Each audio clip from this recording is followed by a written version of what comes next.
Bismillahirrahmanirrahim. Assalamualaikum warahmatullahi wabarakatuh. Alhamdulillahi wa kafa, wassalatu wassalamu ala rasulillahil mustafa wa ala alihi wa sahbihi wa man wafa wa ba'd.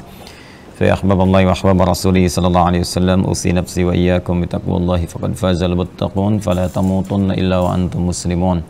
Faqala ta'ala ya ayyuhalladzina amanu taqullaha haqqa tuqatih wa la tamutunna illa wa antum muslimun. Ahbaballahi wa ahbabar rasul, saudara-saudariku dimanapun anda berada, berjumpa kembali dalam kajian Madrasah Imam Al-Bukhari. Sudah masuk di hari ke-28. Semoga semua ibadah kita diterima oleh Allah Subhanahu wa taala. Kita masih bersama al-mu'takifin, para peserta i'tikaf di Masjid Al-Ihsan dari Bekasi, PT MPJS. Semoga i'tikaf kita diterima oleh Allah Subhanahu wa taala, diberikan rahmat dan taufik Allah sehingga ketika menjadi alumni dari i'tikaf ini kita bisa mengaplikasikan nilai-nilai kebaikan seperti yang Allah dan Rasulnya perintahkan kepada kita semua. Baik, hari ini ada beberapa yang menarik karena saya berjanji kemarin ingin memperkenalkan kitab lain dari Al-Imam Al-Bukhari, maka saya perkenalkan dulu, nanti kita coba ambil beberapa bagian yang kiranya bisa menjadi sampel pembahasan kita, lalu kita turunkan tinggal 2 sisa hari ke depan untuk yang kira-kira apa yang ingin didiskusikan atau pembahasan-pembahasan topik spesifik yang kiranya terkait erat nanti dengan Idul Fitr. Ya. Ini kita perkenalkan dulu seperti saya sampaikan, kitab Al-Adabul Mufrad. Ya, Al-Adabul Mufrad. Jadi Imam Al-Bukhari selain beliau menulis juga kitab Sahih Al-Bukhari, kitab Al-Jami itu ini ya, yang ini. Nah, ini ada syarahnya aja udah ada 12 jilid yang Ibnu Hajar Al-Asqalani. Kemudian ada nanti yang warna hijau, warna merah, masing-masing 3 sampai dengan 4 jilid. Ini udah banyak disyarah.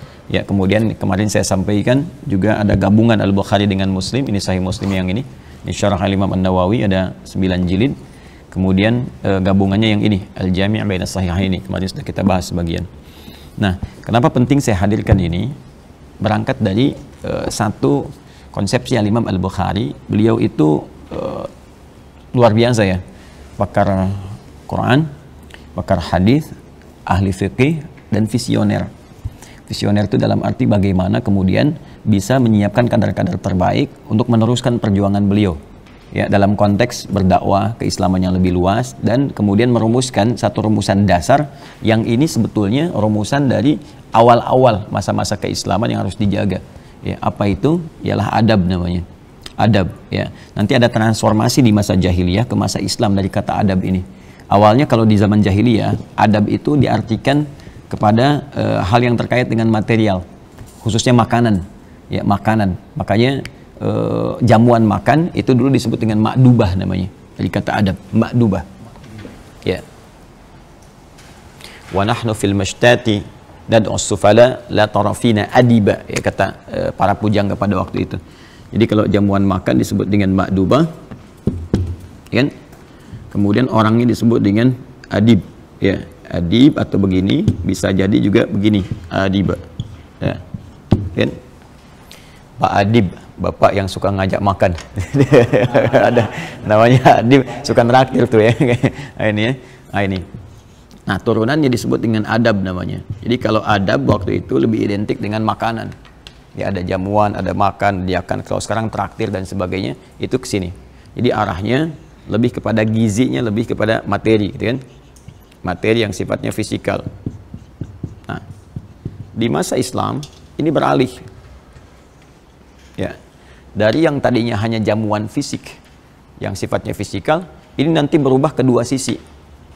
Satu, menjadi jamuan intelektual untuk memenuhi kebutuhan akal, dan spiritual untuk memenuhi kebutuhan rohani. Nah, jadi lengkap akhirnya di sini.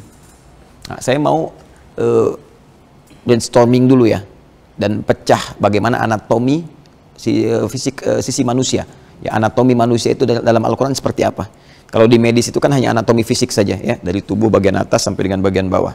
Nah, di Quran disebut manusia itu, manusia kalau dia punya 3 unsur. Nah, ini anatomi manusia dalam Al-Quran. Nanti ada buku saya namanya Ma'rifatul Insan ya, Ma'rifatul Insan, bimbingan menuju manusia paripurna. Di situ saya uraikan juga. Satu, ada fisiknya secara jasmani, jism ya, jism, bodinya. Yang kedua, ada akalnya. Akal. Kita tulis pakai Latin. Nah, penyambungnya. Ini unsur intelektualnya di sini. Kemudian yang ketiga, ini yang paling utama, ada rohnya. Ini unsur kehidupan sekaligus nilai spiritualnya di sini. Jika ini spiritual, ini intelektual, yang ini fisikal. Nah. Disebut manusia, ini harus memenuhi tiga unsur ini.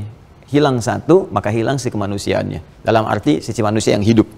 Ya, kita beri contoh misalnya, rohnya nggak ada, akal dan fisik ada, maka ini meninggal. Mayit namanya. Kan? Mayitun. Beda antara mayit dengan mayit itu beda. Kalau mayit akan meninggal. Ya, innaka mayyitun wa innahum mayyitun. Ya, engkau pun akan wafat, mereka pun akan wafat, sama-sama semua kita akan meninggal. Ya, tapi kalau hilang tasdidnya, ini sedikit pengayaan. Jadi ada mayyit, nah ini ya, supaya kita paham betul. Mayyitun, kan? Ada mayitun. Nah, tasdidnya hilang. Mayitun. Nah, ini. Kalau yang ini, ya, ini CM, calon meninggal, ya, akan meninggal. Itu nanti di Quran surat 39 ayat 30 itu, innaka mayyitun wa innahum mayyitun. Kan? Innaka mayyitun wa innahum mayyitun. Ya, kamu akan wafat dan semua juga akan wafat. Tidak ada yang abadi hidup di dunia ini. Maka disadarkan kita untuk mencari bekal pulang. Nah, ketika kemudian kita meninggal, tersisa C-nya hilang, tinggal M-nya meninggal, maka tasdidnya hilang. Berubah jadi sukun begini. Ya, maitun ini meninggal. Siapa yang membawa tasdid ini? Ini gambaran dari nafas kita lah. Ya, nyawa kita dicabut, gitu kan? Namanya maut. Nah, maut namanya. Makanya setiap yang berjiwa, ya, yang berjiwa ini jiwanya di sini. Dari kata mayit ini digambarkan jiwanya di sini, pasti akan kedatangan maut. Nah, jiwa sumber kehidupan kita nafas namanya. Nafas, ya. Jadi kalau roh sudah masuk ke dalam tubuh, itu jadi nafas namanya. Makanya diserap ke dalam bahasa Indonesia bisa bernafas. Ini agak dalam kajiannya ya. Nanti datang maut, kalau sesuai ajal tiba. Ya, ajalnya tiba, akhir hidup kita datang maut. Maut di Quran surah ketiga, turunkan, ayat 185. Ya, kullu nafsi, nafas kullu nafsi, dha'iqatul maut. Ya? Yang bawa maut siapa? Detil Quran. Silahkan cari di kitab manapun. Nggak akan pernah menemukan uraian sedetil ini. Mustahil bisa merumuskan ini kecuali yang menciptakan. Maka ini bukti nyata Al-Quran firman Allah, ya, dan kebenaran Islam. Yang bawa maut namanya malakul maut, malaikat khusus pembawa maut. Malakul maut adanya di Quran surah 32 ayat 11, paling kanan sebelah bawah di mushaf. Qul yatawaffakum malakul mautil ladzi wukkila bikum. Ya, katakanlah setiap orang akan wafat. Jadi kalau maut sudah tiba, maka tibalah wafat. Apa yang kita kenal dengan kematian itu? Siapa yang bawa kematian maut ini? Ini namanya malakul maut. Ini. Sampai ke caranya ada. Kalau mau kita bedah ya ke materi tentang kematian, misalnya fikih kematian, itu sampai caranya. Dari yang paling tenang, ya ayat Tuhan nafsul mutmainnah, napasnya kan, sampai yang dipukulin malaikat, ada. Sampai yang susah, sampai yang kemudian meracau, itu ada semua. Dan itu terjadi kalau Allah sampaikan pasti kejadian. Ya, ada gitu ayatnya. Nah, ini gambaran konsepnya seperti ini. Jadi kalau ini nggak ada rohnya, berarti terjadi kematian. Kalau misalnya, mohon maaf, roh ada, fisik ada, akal ada, hewan, akal tidak ada, hewan. Karena hewan dicipta oleh Allah Subhanahu Wa Taala dengan roh, dengan fisik, tanpa akal. Ya, makanya jangan mengajak hewan untuk berpikir kejauhan. Ya, dasar kamu, dia ada ayam, udah kita pel lantainya, ayam datang buang kotoran, dimarahin. Dasar nggak punya pikiran, emang. Kalau marahin hewan nggak ada kerjaan, karena hewan hidupnya dengan nafsu. Jadi nafsu itu cenderung salah, selalu salah, nggak pernah benar gitu. Kalaupun dia berbuat benar, itu instingnya, bukan karena pikirannya. Jelasnya, kayak emang nggak ada pikiran. Nah, kalau misalnya cuman ini saja, roh, akal, nggak ada fisik, gentayangan. Karena ini nggak mungkin gitu kan. Jadi semua manusia harus punya tiga ini, 1, 2, 3. Di masa jahiliyah, adab itu hanya khusus memenuhi unsur fisik. Makanya jahiliyah, jahil. Akalnya nggak dipakai, ya, kekuatan spiritualnya kosong. Karena itu semua tindakan kriminalitas ada di situ. Kalau Anda mau mencari misalnya kriminalitas paling tinggi, kumpul di jahiliyah.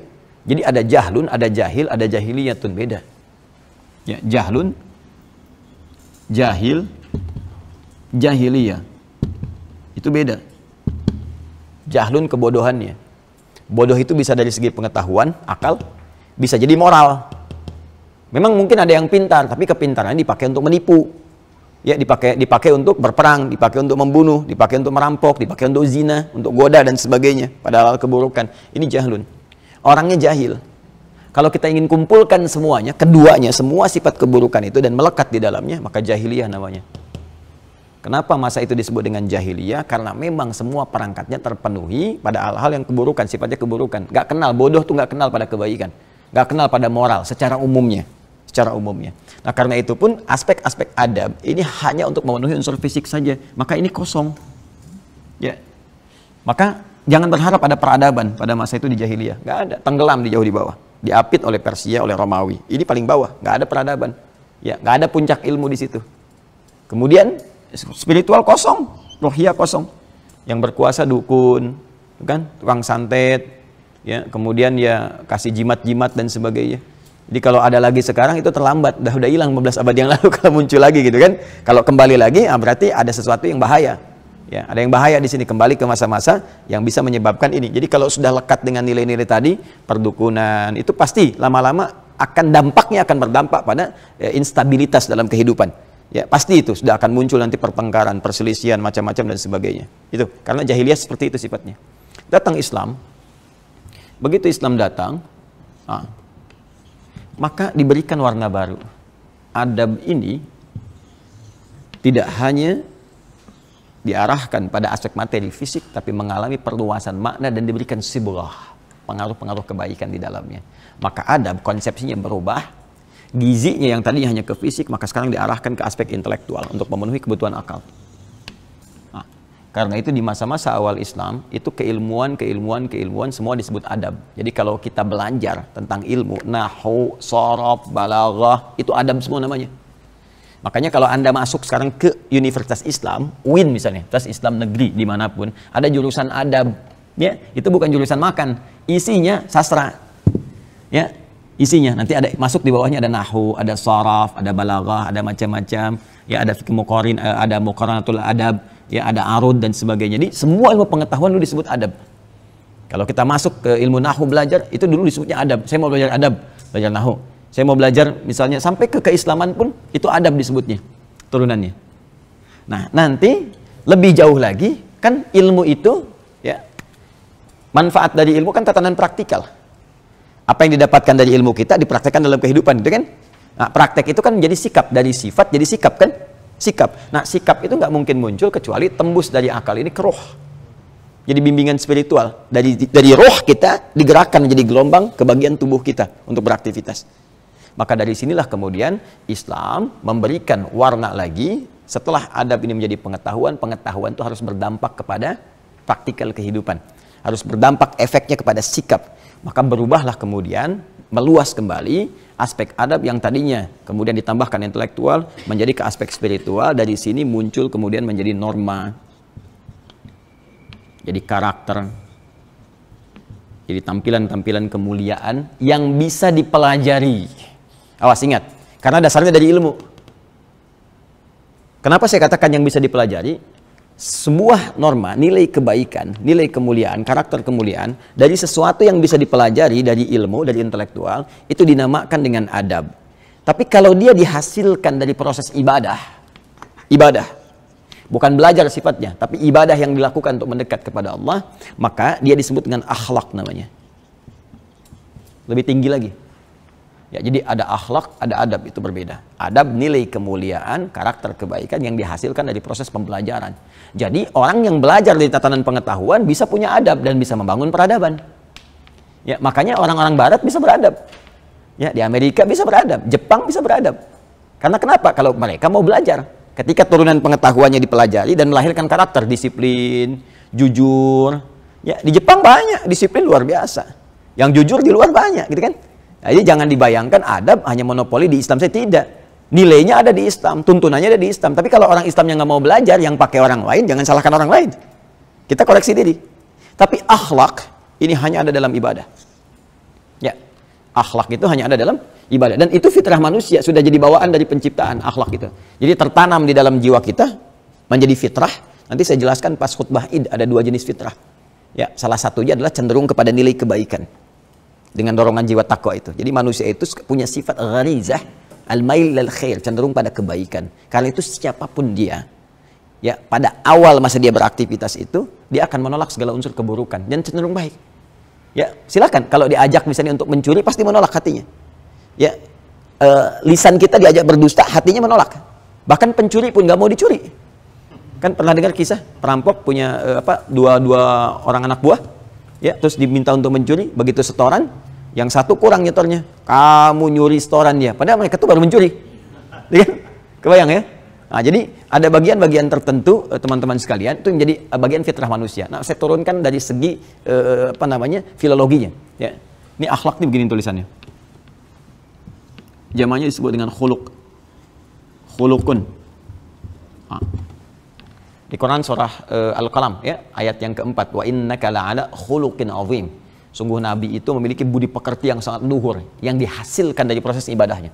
Jadi kalau orang ibadah itu pasti melahirkan budi pekerti, nilai luhur, ya, moral yang sangat luar biasa. Khuluq. Nah, pemberi akhlak itu disebut khaliq namanya. Coba lihat garisnya ya. Ini khaliq. Allah. Allah menyebut dirinya dengan khaliq. Quran surah ke-15. Ini agak tinggi sedikit ya. Ayat 28. Wa idh qala rabbuka lil malaikati inni khaliq. Ketika Allah menginfokan kepada para malaikat, Nabi Muhammad SAW menginfokan kepada malaikat, kata Allah, hei, aku akan mencipta makhluk baru, akulah khaliq. Ya. Yang dicipta disebut makhluk namanya. Yang diciptakannya disebut makhluk. Nah, ini dia. Coba perhatikan bagaimana derivasi katanya, dari derivasi katanya ya. Khaliq, makhluk. Proses penciptaannya disebut khalaq. Iqra bismi rabbikal ladzi khalaq.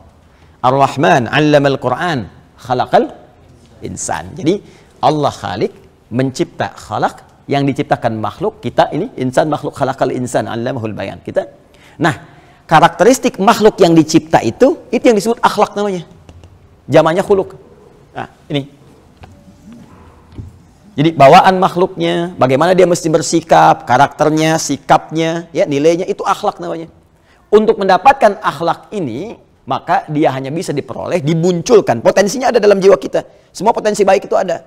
Makanya menolak yang jelek-jelek, menolak untuk berdusta, mengingkari yang buruk, kan? Nah, ini harus dimunculkan jadi sikap. Untuk memunculkan itu menjadi sikap, maka perlu ada proses, ada wasilah namanya ibadah. Maka diperintahkanlah kita oleh Allah untuk beribadah. Turun Quran surah ke-51 ayat 56. Perhatikan kalimatnya. Wa ma khalaqtu. Tuh. Khalaq ini muncul.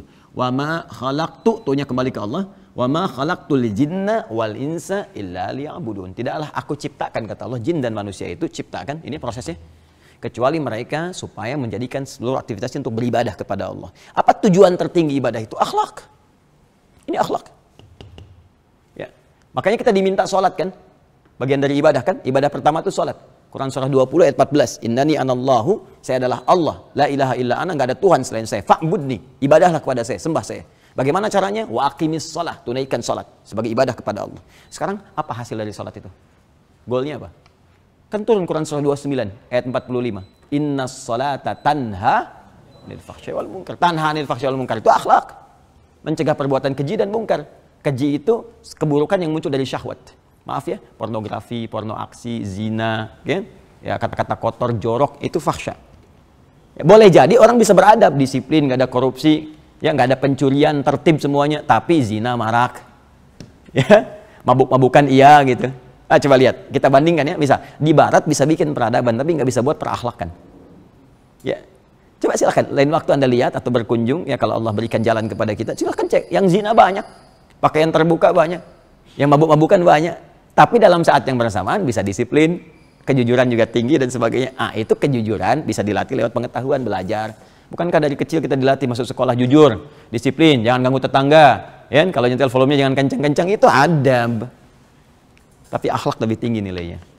Setidaknya umat Islam itu harus mampu mengakomodir semua nilai-nilai kebaikan. Akhlak ini bisa diterjemahkan dalam bentuk adab ketika dilahirkan dalam bentuk konsepsi. Diwujudkan bentuk konsepsi, ada pelajaran, dipelajari, maka jadilah bersamaan bersanding, berakhlak dan beradab. Sholatnya bagus, mencegah perbuatan keji dan mungkar. Kemudian untuk menguatkan sholat ini diterjemahkan dalam bentuk pelajaran. Maka ada pelajaran fikih sholat, dulu pelajaran ada akidah akhlak. Tuh kan, masih ada sampai sekarang. Saya masih kecil masih ada tuh pelajaran tuh. Nah, tugas dulu. Tugasnya Pak Azul sekarang munculin lagi tuh. Ada akidah akhlak tuh ada kan? Supaya nyatu. Makanya kenapa ada akidah, ada akhlak, supaya orang yang berakidah itu berakhlak. Makanya jarang dulu ada bom-boman tuh. Ya, ribut-ribut macam-macam, kita damai aja. Ya, enggak. Kenapa? Karena akhlak ada. Sekarang akhlak dieliminir. Pendidikan berkarakter. Semakin diberi karakter, semakin tidak berkarakter. Macam-macam apa lagi lah. Kita udah punya dari dulu. Konsepsinya itu bagus itu. Makanya saya ingin kembalikan lagi. Dari sini kadang muatan akhlak diturunkan untuk dipelajari. Ketika dipelajari menjadi beradab. Ya, dulu ada perpaduannya seperti di dalam tata negara itu. Kalau kita waktu sekolah ada PMP, Pendidikan Moral Pancasila. Ya, dulu saya sampai mencari itu di ayat-ayat Qur'annya, karena konsepsi itu kan dibuat nanti satu kali kita ngaji lah ke situ. Ya, ada konsepnya kan banyak orang Islam berkontribusi. Ya kayak Wahid Hashim, kayak Agus Salim dan sebagainya. Coba kalian tahu nggak ayat-ayat Qur'an ya teman-teman? Ayat-ayat Qur'an yang mengilhami lahirnya Pancasila. Itu saya bisa sebutkan ayatnya satu-satu. Ketuhanan yang Maha Esa, Qul huwallahu ahad. Kemanusiaan yang adil dan beradab, Innallaha ya'muru bil adli wal ihsan. Persatuan Indonesia, wa'tasimu bihablillahi jami'ah. Kerakyatan dipimpin oleh hikmat, kebijaksanaan dalam perusahaan perwakilan, wa amruhum syura bainahum. Keadilan sosial bagi seluruh rakyat Indonesia. Apa ayatnya? Ya, adiluhu aqrabu littaqwa. Ada semua. Jangan dikira main-main itu. Itu dahsyat itu. Apalagi kalau digali setiap diksi ayatnya, luas sekali. Demi Allah saya katakan, mengamalkan itu sih orang Islam, amalin tuh 5 sila Pancasila, tertib kehidupan di Indonesia itu. Damai, tentram, semua jadi orang baik. Cuma kita kosong. Amanah, kan itu dirumuskan nanti turunannya di pasal 29 kan? Negara menguatkan itu dengan pasal 29 ayat 1, negara berdasar atas ketuhanan yang Maha Esa. Pasal 29 ayat 2-nya menjamin kita mengamalkan itu. Negara menjamin kemerdekaan tiap-tiap penduduk untuk memeluk agamanya masing-masing dan beribadah menurut agama dan kepercayaannya itu. Hafal saya itu. Ya, jadi kalau kita mencintai benar bangsa, pelajari dasarnya. Ya, katanya praktekkan dalam kehidupan, insya Allah benarlah di kita ini benar insya Allah. Balik ke sini ya. Nah, jadi ini adab.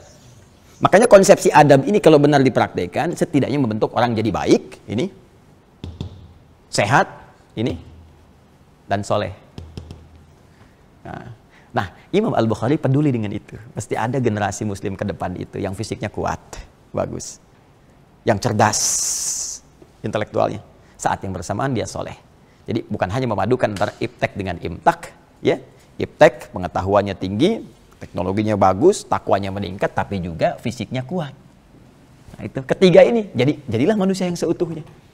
Maka beliau mengkhususkan, menyendirikan satu pembahasan khusus untuk membentuk karakteristik adab. Menyendirikan, mengkhususkan disebut dengan mufrad. Afrada yufridu ifradan fahuwa mufridun wadaka mufrad. Sesuatu yang disendirikan, dikhususkan. Maka jadilah kitab ini Al-Adabul Mufrad. Ngaji begitu, ngaji kitab. Jadi semua judul itu ada maknanya. Kenapa disebut Bulughul Maram? Kenapa disebut Subulus Salam? Ada maknanya. Kenapa ini sunan? Kenapa ini jami? Ya, kenapa ini begini? Kenapa ini tafsirnya Jalalain? Misalnya ini tafsir Jalalain nih. Ya. Nah, itu ada maknanya. Kalau ke orang, siapa orangnya? Apa inspirasinya? Ya, dan seterusnya. Nah, ini saya perkenalkan dulu ya. Ini karya Imam Al-Bukhari, ini syarahnya juga banyak yang mensyarah ini, dan ini banyak dikaji-kaji di masjid-masjid juga tertentu gitu ya. Jadi kalau ngaji, udah ada terjemahannya. Ya, demi Allah saya katakan, insya Allah kalau ngaji di masjid benar ngajinya tentang kitab ini, generasinya bagus di setiap masjid itu. Ya, kalau benar cara mengajinya, setidaknya Arabnya disertakan selain terjemahannya. Nah, yuk kita coba kenalan dulu ya. Kita ambil salah satunya. Nanti banyak ini, dari mulai madrasah pertama di rumah. Ya, kan di rumah tuh kalau di rumahnya nggak baik, ke sekolah nggak baik, ke masyarakat nggak baik kan?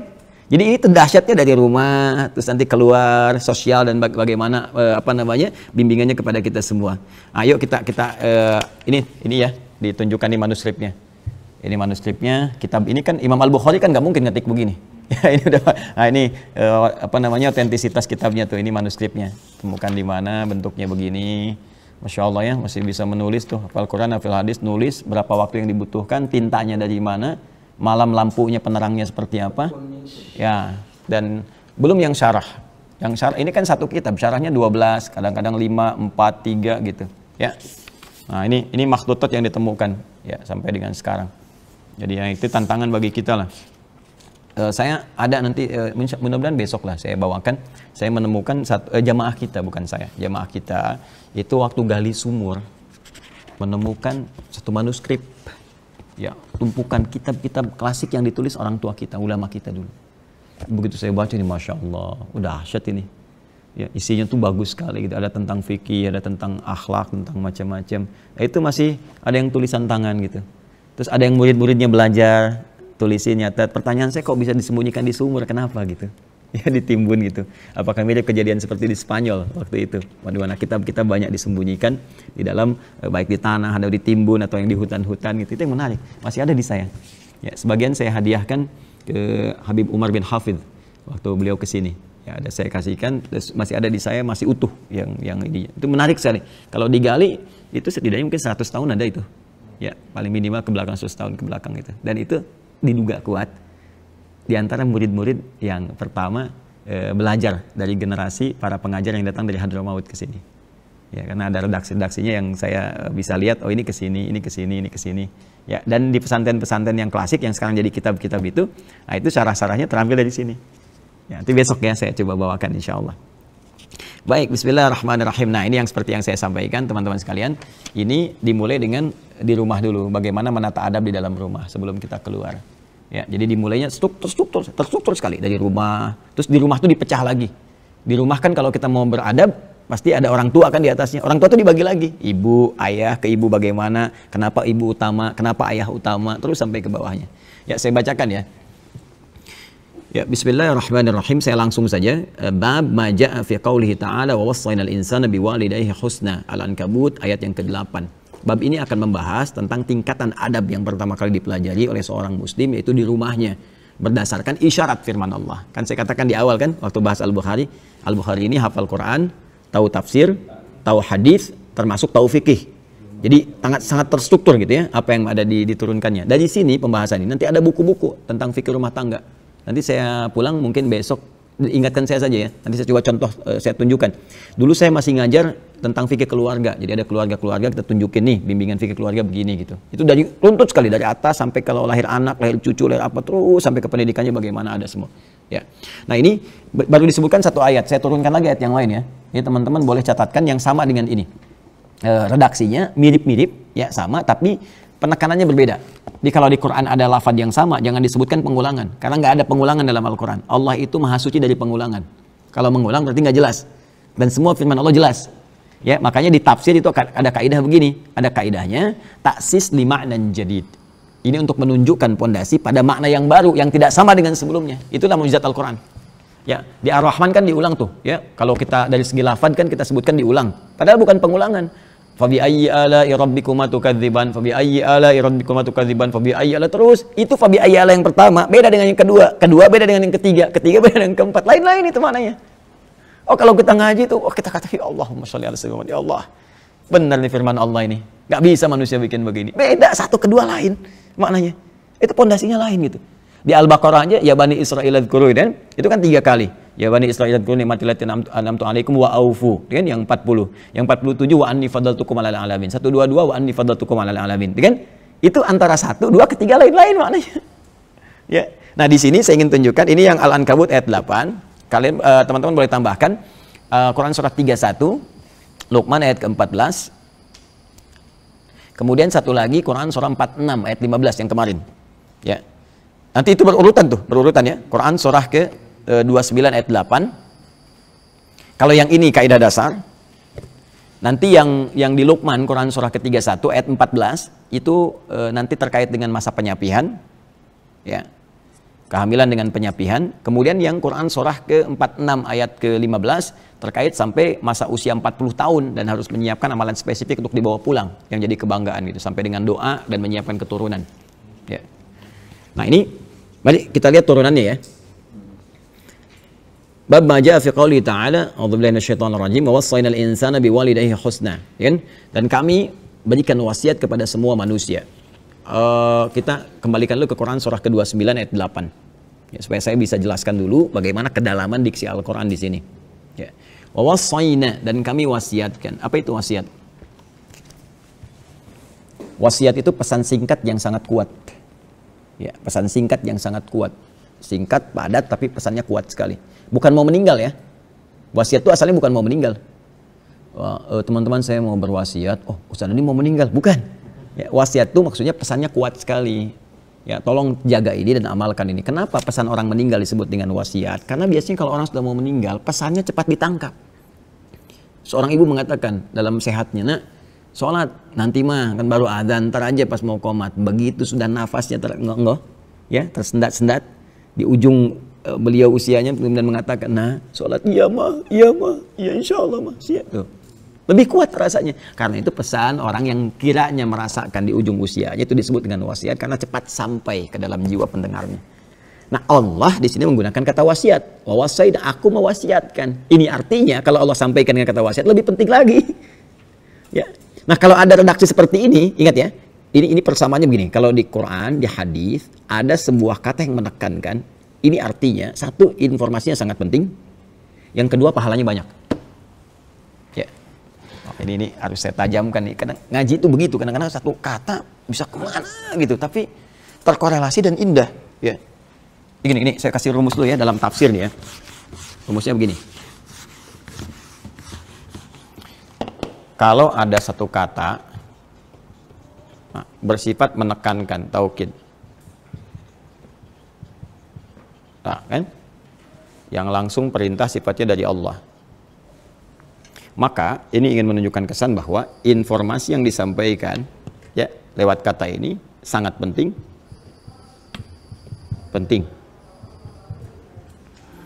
Karena sangat penting, maka konsekuensinya pahalanya banyak, besar. Nah. Karena pahalanya banyak, maka pengaruhnya adalah satu, bisa mempercepat terkabulnya doa. Nah. Kedua, bisa mempercepat terampuninya dosa, gugurnya dosa-dosa. Terampuni dosa. Lihat bagannya tuh. Sini. Yang menggunakan kata penguat tuh banyak. Ya, yang menekankan itu. Ada yang pakai inna misalnya. Inna tuh, ya. Kalau innanya begini, itu baru hurufnya. Kalau sudah pakai tambah nahnu tuh bisa disingkat jadi na panjang begini. Ya, inna pendek begini ditambah dengan na, gini disatukan menjadi gini. Inna gitu. Ya.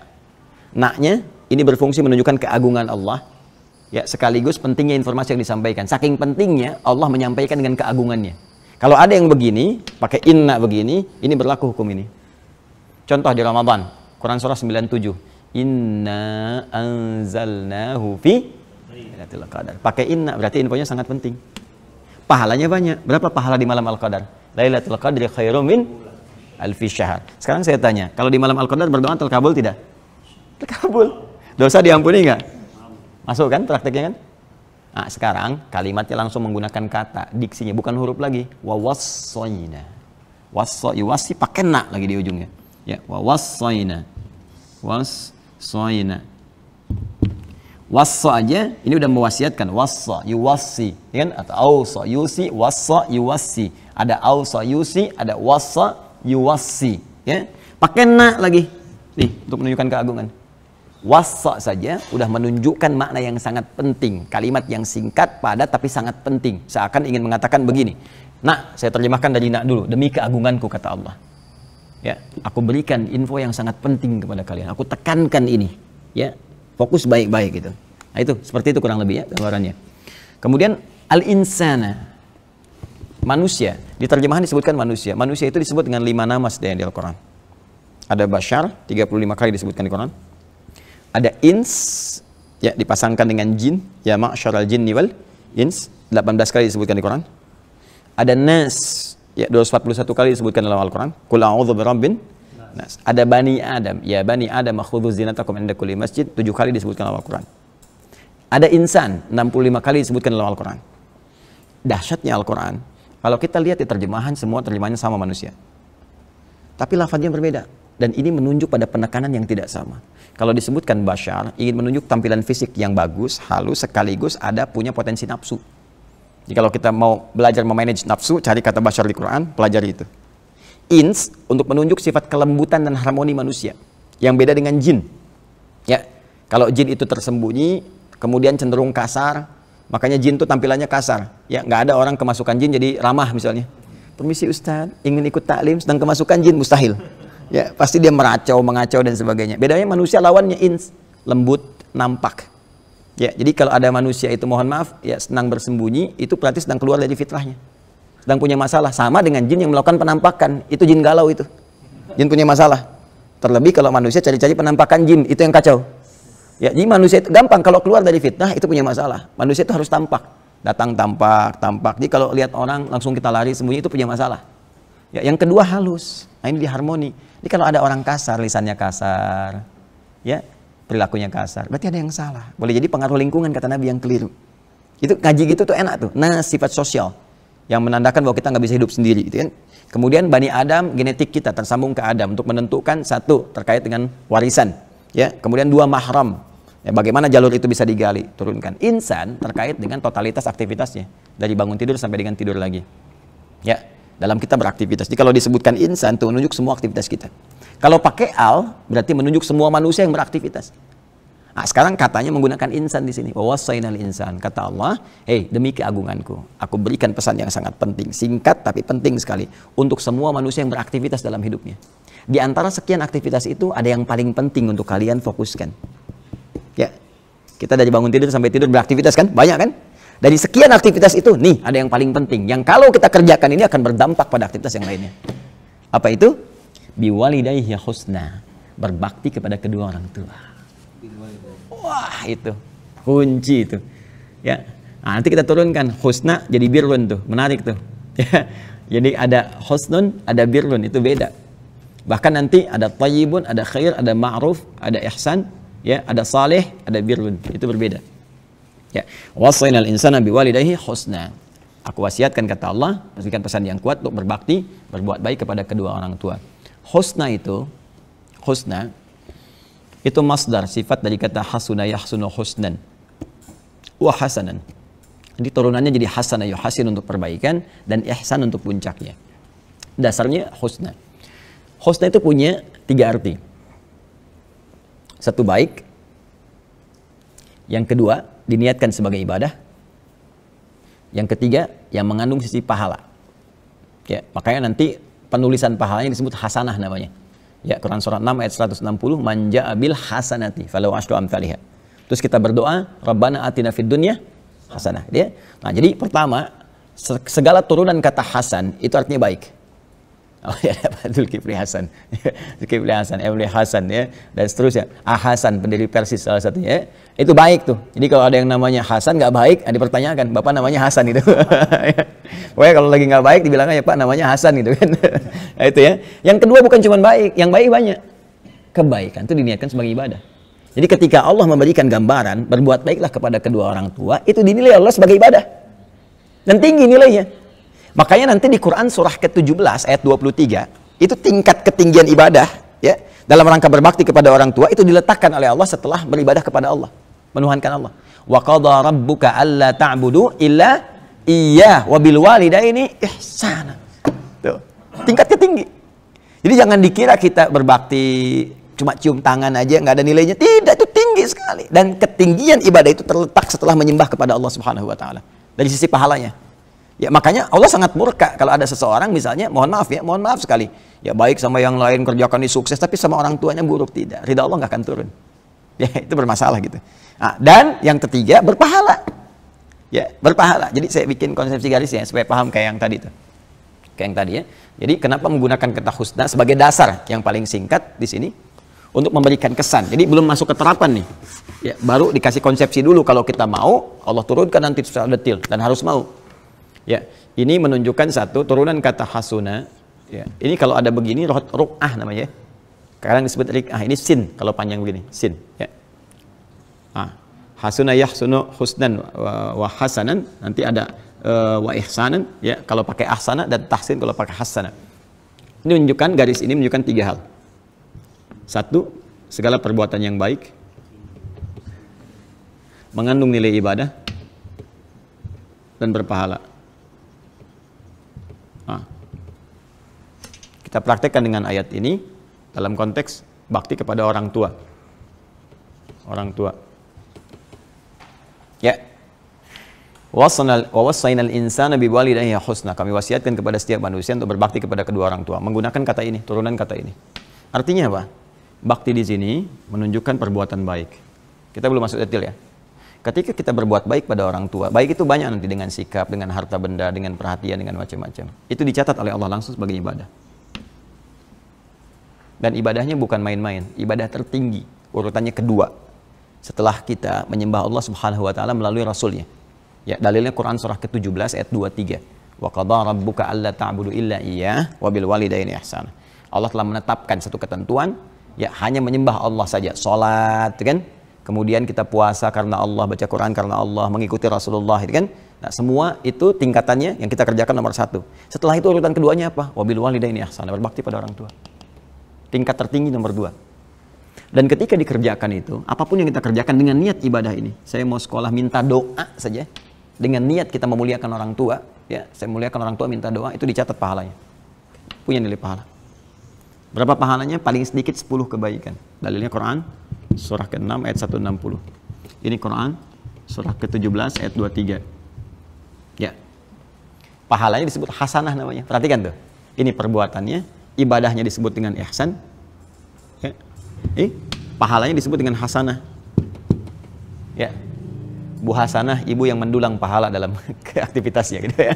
Ini ya. Man jaa bil hasanati, siapa yang melakukan satu kebaikan yang punya nilai pahala, falahu asyru amsalihha, kami balas dengan 10 kali lipat. Jadi kalau kita melakukan sekali aja, assalamualaikum ma, insyaallah mama sehat selalu ya, dicatat langsung 10 kebaikan. Wah, itu kalau nyari pahala itu banyak sebetulnya peluangnya. Dan ibu, bapak itu luar biasa. Assalamualaikum Pak, semoga sehat-sehat, minta doa ya. Kita padahal yang minta doa, tapi kita diberi pahala. Ya. Apalagi misalnya kita support, kita berikan kasih sayang, ya. Kemudian misalnya kalau orang tua masih hidup, datangi, silaturahim, walaupun cuma bawa buah-buahan, senangkan hatinya, ya kita mengelus dalam kebaikan, oh itu pahalanya banyak sekali. Ya, nanti kalau sudah nggak ada pun, masih ada lagi. Masih ada tuntunannya. Ya, saya misalnya ayah sudah nggak ada gitu kan, masih ada caranya. Bahkan hadisnya detail sekali. Nanti kita tunjukkan. Kalau ada peluang harta bisa pakai harta, kalau ada peluang ilmu bisa pakai ilmu, kalau ada tenaga pun bisa diarahkan, yang diharapkan pahalanya untuk orang tua yang telah meninggal. Bisa. Lihatkan, minimal doa. Minimal doa. Makanya kan kita punya doa kan, Rabbighfirli wa liwalidayya warhamhuma kama rabbayani. Ya, kalau orang meninggal kita katakan apa? Almarhum kan? Warhamhuma. Ya, baik hidup ataupun telah meninggal. Makanya ketika meninggal kan Allahumma ighfir lahu warhamhu. Jelas ya? Nah, ini teman-teman sekalian. Nah, ini gambaran yang sangat indah dan dalilnya sangat luar biasa. Nah, nanti apa dampaknya kita berbuat baik pada orang tua itu dalam kehidupan kita sebagai implementasi dari adab tadi. Ya, jadi adabnya dipakai tuh. Ini jism, fisikal, akal, intelektual, ruh, spiritual. Pakai jism apa? Makanan, pakaian. Orang tua masih ada, kita mampu misalnya kan kirimkan. Nelpon, pulsa, kirimin. Jangan orang tua yang cari pulsa sendiri buat nelpon kita. Itu jism tuh, fisikal. Akal, intelektual, kita belajar sampai pintar, ya supaya dengan kepintaran itu ibu kita terangkat, ayah kita terangkat, minimal orang tua tanya kita bisa jawab, ya. Kemudian rohiyah apa? Spiritual, ya imami dalam sholat, buktikan kita belajar dengan baik, jadi imam, kemudian bawa mereka untuk umrah, untuk haji dan sebagainya, semampu kita dan sebagainya, support kebutuhan spiritualnya, itu adab, itu praktikalnya. Kadang orang hanya berhenti di kalimat adab, tapi ini 3 dipakai turunan ini. Penting kita ngaji sampai ke detail ini supaya paham apa yang harus kita lakukan. Ya, dan ini ketika dilakukan punya nilai di sisi Allah. Tadi turunannya. Nah, sekarang kita bacakan hadisnya sekarang. Hadis sahih. Ya, ini bagian terakhir. Kita masuk ke hadis sahih. Qala haddatsana Abu Walid, qala haddatsana Syu'bah, qala Al-Walid bin Al-Aizar, akhbarani qala sami'tu Aba Amr wa Syaibani yaqul haddatsana sahibu hadhihi ad-dar wa asyara bi yadihi ila dari Abdullah radhiyallahu ta'ala anhu qala sa'altu an-nabiy sallallahu alaihi wasallam ayyul amali ahabbu ila Allah ya ta'ala qala as-salatu ala waqtiha qultu thumma ayyun qala thumma birrul walidain kan qultu thumma ayyun qala thumma al-jihadu fi sabilillah qala haddatsani bihinna wal istaztuhu lazadani Allahu akbar kan. Nah, singkatnya ada seorang sahabat bertanya kepada Rasulullah sallallahu alaihi wasallam dan dia apa pertanyaan dia bertanya ayyul amali ahabbu ila Allah, amal apa yang paling dicintai oleh Allah Subhanahu wa taala. Ya, apa jawab Nabi? Nabi menyampaikan 3 hal di sini. Ini sebetulnya kasusnya ada 2. Jadi ada 2 orang bertanya dengan pertanyaan yang sama. Jawaban Nabi berbeda. Nah, perbedaan ini Cuman beda urutan saja. Nah, ini pada yang pertama. Yang pertama tanya, ayul amali ahabbu ilallah, amal apa yang paling dicintai oleh Allah Subhanahu wa taala? Urutan pertama as-salatu ala waqtiha. Ya, as-salatu ala waqtiha. Ini yang paling menarik, teman-teman. Yang tadi tafsir Quran surah 17 ayat 23 tadi. Wa qadha rabbuka alla ta'budu illa, Allah telah menetapkan bahwa ya kita mesti mutlak menyembah Allah Subhanahu wa taala. Cara menyembah itu apa? Lewat apa? Salat. Nah, apakah semua orang salat itu dicintai Allah? Belum tentu. Ya, murid banyak. Tapi apakah semua murid dicintai oleh gurunya? Belum tentu. Cinta umum ada, tapi cinta spesifik berbeda. Ya, anak juga betul, semua cinta kita, tapi ada perasaan-perasaan tertentu kan? Untuk menguatkan pada anak atau cucu tertentu, ya ada. Seperti Nabi Yakub, anaknya kan 12. Ya, semua dicintai, tapi kecenderungan kepada Yusuf karena melihat bakat dan tertentu, supaya disupport, cintanya mengalir dengan objektif gitu. Itu ada. Al-mail ila syai'il khair gitu, cenderung kepada sesuatu yang baik.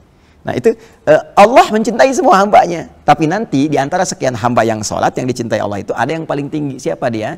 Yang memelihara konsistensi tepat waktu dalam sholat. Ya, tepat waktu. Nah, makanya tepat waktu itu ya dimulai sebelum waktu sholat. Quran surah kedua ayat 238. Ya, paling kanan sebelah atas di mushaf standar. Hafidhu ala sholawat. Jagalah waktu-waktu sholat. Jaga. Kalau jaga itu boleh lewat nggak? Nah, tidak kan? Ada penjaga. Kan gerbang dijaga nggak boleh lewat kan? Kecolongan kalau lewat. Dan menariknya pakai alif loh di situ. Allah tidak mengatakan yahfidhu tapi hafidhu. Jadi kata hafadha yuhafidhu. Kalau pakai alif berarti mufa'alah di ilmu sharaf, saling. Nah, berarti untuk bisa menjaga sholat itu harus kompak semua sinergi, saling mengingatkan. Makanya kalau di rumah itu praktekkan ayat ini dengan bikin apa? Jadwal sholat, semua dikumpulkan, kasih tahu keluarga, jangan sholat sendirian. Insya Allah nanti asar waktunya jam sekian, share, bikin status sama kita, saling ingatkan. Karena kalau nggak saling ingatkan lupa, berpotensi lupa yang lain atau pribadi. Ya jangankan waktunya, saat sholat aja bisa lupa, ya kan? Nah jadi hafidhu, ini poin-poin pentingnya. Kalau kita udah bisa menjaga, di Quran surah keempat ayat 103, ya di ujung ayatnya, inna sholata kanat 'alal mu'minina kitaban mawquta. Sholat itu udah diatur oleh Allah waktunya. Nah saking kalau kita pengen, kan tadi kita bertanya gini, logika berpikirnya. Ya Rasulullah, amal apa yang dicintai oleh Allah? Sholat pada waktunya. Kan balik nanya kan? Waktunya bagaimana? Turunlah ayat ini. Diberitahu oleh Allah. Jadi sebetulnya sholat itu sebagai wasilah untuk mendapatkan cinta Allah. Begitu cinta Allah turun, maka semua akan menjadi mudah. Baik doa, pengabulan, baik ampunan, baik macam-macam lah sifatnya. Ya, jadi ini yang pertama. Ini info dari Nabi. Kalau udah dari Nabi valid nih, A1 nih. Ya, cara bacanya mesti pakai iman. Dzalikal kitabul la. Kalau nggak yakin, udah susah. Ya, katanya pengen dicintai Allah, diberi jalan nggak mau. Itu paling aneh manusia sekarang. Kata Ali bin Abi Thalib. Ya, ajaban di amrin nas gitu ya. Aneh memang manusia itu kini katanya. Kini aneh tuh. Pengen ke surga tapi melakukan amalan yang menjauhkan dia dari surga. Nggak mau ke neraka tapi melakukan amalan yang menjerumuskan dia ke neraka. Ya sama kayak gini, nuntut Allah pengen dicintai oleh Allah, nuntut berkah, nuntut rezeki. Dikasih jalan lewat sholat, dan diingatkan, bukan cuma sholatnya, lewat adzan diingatkan, hayya 'alas shalah, yuk sholat, nanya, kenapa ya Allah? Hayya 'alal falah. Ya nih, di sholatnya ada kesuksesan, ada kebahagiaan, ada kedamaian, kenyamanan seperti yang kau harapkan. Itu bahasa Arabnya falah. Ayo cepat, cepat. Baru adzan, belum qomat. Nuntutnya banyak, dikasih jalan nggak mau, aneh kan? Ya. Tapi kalau dunia cepet tuh, karena dunia nggak ada setannya. Akhirat ada setannya. Ya.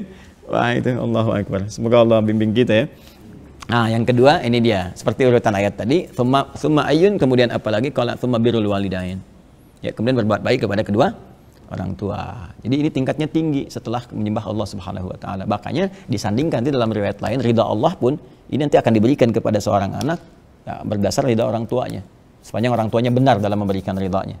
Ya, itu urutannya gitu kan. Nah, ini urutan yang kedua. Nah, ada yang mau saya katakan begini. Kenapa ketika dipraktekkan jadi birrun?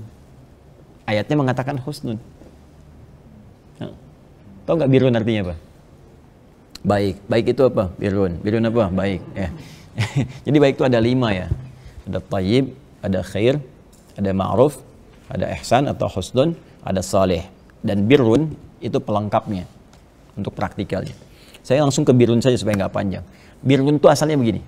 Birrun itu asalnya adalah proses untuk menyaring segala yang kotor sehingga yang baiknya muncul.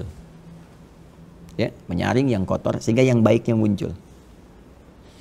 Kalau melekat kepada pemiliknya, pelakunya, itu berubah menjadi mabrur namanya. Mabrur, dari kata birrun jadi mabrurun. Makanya pernah dengar ada kalimat haji mabrur? Nah, haji mabrur itu bukan haji yang diterima. Kalau haji yang diterima namanya haji makbul. Qabila yaqbalu. Fa qabil mengatakan makbul. Mabrur itu adalah proses haji yang dilakukan dengan menyaring segala karakteristik yang kotor saat berhaji. Sehingga ketika pulang melahirkan karakter yang lebih baik, yang mulia dan melekat pada pelakunya. Sehingga berubah. Yang tadinya amarah tak tertahan pulang-pulang jadi penyabar, jadi baik, jadi apa. Itu mabrur namanya. Dan kalau dia bisa jaga itu sampai dengan meninggal, itu surga jaminannya. Al-hajjul mabrur laisa lahul jazaa illal jannah. Makanya orang setelah haji, orang Arab tuh suka memberikan pengingat, bukan gelar. Ya. Jadi misalnya di baru nyampe bandara udah marah-marah kan, mana pesawatnya gini-gini. Orang Arab mengatakan ya haj. Maksudnya Pak, Bapak telah haji. Ada jaminan kebaikan, masa harus ditukar dengan kotoran lagi gitu. Itu maksudnya. Nah, orang Indonesia panggil Pak Haji, di lisan orang kita itu mengingatkan Bu Haji. Maksudnya apa? Bu, Ibu sudah haji, Bapak sudah haji, jaga ya nilai itu sampai dengan meninggal supaya dapat jaminan yang terbaik sesuai dengan yang Nabi janjikan. Itu. Jadi bukan gelar. Ya. Pak Sony lewat nih, Pak Haji Sony, ya. Bukan begitu. Kalau ada gelar tuh, ibadah ada gelar, di Islam paling banyak gelarnya. Luar biasa kan? SHI, ya, sholat, haji, infak. Jadi banyak gelarnya tuh, ya. Nah, jadi kembali ke sini ya, kembali ke sini, birrun. Nah, kenapa di sini bakti pada orang tua pakai birrun di praktikalnya? Ya, karakter dasarnya, nilainya pakai husnun, ihsan, tapi ketika dipraktikkan birrun. Seakan memberi kesan kepada kita dalam bahasanya. Kalau mau berbakti pada orang tua, lakukan dengan niat yang bersih. Jangan asal aja dipenuhi, tapi hatinya tidak tulus. Nah, coba ke depan dulu, ya mah, tapi di hati bilang, baru tadi disuruh, sekarang suruh lagi. Nggak begitu. Saring yang kotor itu. Tulus saja bersih, lakukan karena Allah. Iya aja dalam orang tua, iya aja lah. Yang nggak ada orang tua nggak bisa lahir. Nggak ada kita dengan izin Allah gitu kan. Syariatnya begitu. Gitu. Ya, orang tua iya aja dulu sepanjang mengarahkan pada kebaikan. Kalaupun salah, ditolak dengan cara yang lembut. Gitu. Wala taqul lahuma uff. Ya, saja nggak boleh gitu ya. Nggak boleh berarti mukul boleh. Enggak. Yang kecil aja nggak boleh, apalagi yang tinggi. Jadi kerjain aja dulu. Ya, bismillah untuk menyenangkan orang tua itu. Makanya nanti ada banyak kasus di sini sampai orang jihad disuruh pulang sama Nabi. Ya, kasus sederhana. Dia jihad, temannya ngadu ke Nabi, ya Rasulullah, ibunya nangis tuh, nangisin dia. Ya, belum siap melepas dia. Panggil sama Nabi. Sini kamu. Kenapa Rasulullah? Kamu pulang ke rumah, bikin ibumu tertawa sebagaimana engkau membuatnya menangis. Nanti masuk ke hadis ya, kita nggak usah buru-buru, nanti akan masuk ke situ. Apa kisah asalnya nanti? Ini banyak sekali. Ada yang dosa pezina dan sebagainya. Terus banyak loh dosanya. Pengen tobat, sama Ibnu Abbas disuruh, punya ibu nggak? Punya. Pulang ke rumah. Tingkatkan bakti ke ibu, itu cara tobat terbaiknya. Kenapa? Dijawab sama Ibnu Abbas. Apa jawabannya? Nanti saat masuk bab ini. Tapi dasarnya adalah birrun. Kalau mau berbakti pada orang tua, birrun. Jangan banyak ini itu pamrih. Hatinya jangan gerusuk-gerusuk. Tulus aja bismillah kerjain. Nah, kalau Nabi katakan begitu pasti kejadian. Ya, bahkan dalam kebaikan pun sholat, nah, iya mah ya. Tuh. Udah terus di hati muncul lagi kan. Itu bukan birrun namanya. Tapi ya namanya birrun berarti ada perjuangannya. Namanya orang nyaring kan berjuang. Ya, pasti berjuang. Jadi karakter itu pelan-pelan diperbaiki. Jadi kalau kita pun orang tua melihat anak, saya sama juga ke anak, kan? Karena pengaruh lingkungan, macam-macam, keinginan mainnya tinggi, ya, pelan-pelan menyesuaikan. Selalu berpikir nanti ada adab lagi dari orang tua ke anak. Ya, saya tanya misalnya, anak 5 tahun, dihisab nggak sama Allah? Dihisab nggak? Kalau dia salah, Allah marah nggak? Allah aja nggak marah, masa ente marah? Saya itu kalau misalnya anak gini, terus mau marah kan? Tahan. Allah aja nggak marah, kok saya marah gitu. Ya, jadi pada yang membahayakan, tarik, tegas, tapi pada sesuatu yang tulus gitu. Itu kalau kita ngaji itu enak gitu. Walaupun memang praktikalnya kadang-kadang harus bergulat dengan setan. Ya, dan saya kadang kalau udah agak kesel sama setan, saya keluarin lewat lisan. Ngapain kamu Tan? Nggak akan menang. Ya, kadang harus keluar sih. Ya, kalau ada setan rumah, dasim kamu nggak akan menang. Udah. Ya, kalau masih kesel begitu tuh muncul, saya tinggal minum teh gitu. Nah, itulah ya. Ya, kemudian yang ketiga jihad fisabilillah. Ternyata fisabilillah nomor 3. Ya, jadi nggak boleh fisabilillah pun mengarahkan bakti kepada orang tua. Ini nih ya teman-teman, ya awas nih, saya ingatkan ya, kalau ada yang ngajak-ngajak, awas nih, berjuang kemana, ayo ini itu, tapi Anda meninggalkan orang tua. Awas, hati-hati. Bahkan mengatakan orang tua belum berislam sepenuhnya. Hati-hati, bertentangan dengan hadis itu. Ya, kacau pemikiran seperti itu. Hati-hati, apalagi orang tua yang muslim dianggap sudah kafir, syahadatnya batal dan sebagainya. Terus tiba-tiba kita diminta baiat, menghancurkan ini, bawa bom sana sini, tembak ini atas nama dia, itu nggak dibenarkan. Nggak dibenarkan sama sekali. Hati-hati ya dengan ajaran-ajaran demikian. Dan hadis itu sebaliknya, Quran sebaliknya, mengajarkan kepada sesuatu yang benar gitu kan. Makanya Nabi pernah menyampaikan satu saat nanti akan didapati anjing-anjing neraka. Ya, anjing neraka itu, anjing kan menggonggong tuh. Ya, gonggong-gonggong, nah, itu gonggongnya banyak. Ya, gonggongnya banyak, suaranya kencang, tapi mengajak kepada keburukan. Hati-hati ya, dikit-dikit kafir, dikit-dikit ini, dikit-dikit bom, tembak ini itu hati-hati. Kalau ngaji benar nggak akan begitu. Apalagi dengan saya mencela aja saya larang. Apalagi berbuat yang seperti itu. Ya, saya sering sampaikan orang mencela saya itu nggak harus dibalas. Saya aja nggak marah, ngapain Anda marah gitu? Ya, artinya balik mencela. Kita dakwah dengan kebaikan. Kita doakan, tunjukkan bahwa ini loh yang benar itu seperti ini. Kalau masih memaksakan seperti itu, ya itu resiko dia masing-masing. Kecuali pada hal-hal yang sifatnya memang harus disikapi dengan tindakan hukum. Ya, nah itu ada jalurnya tersendiri.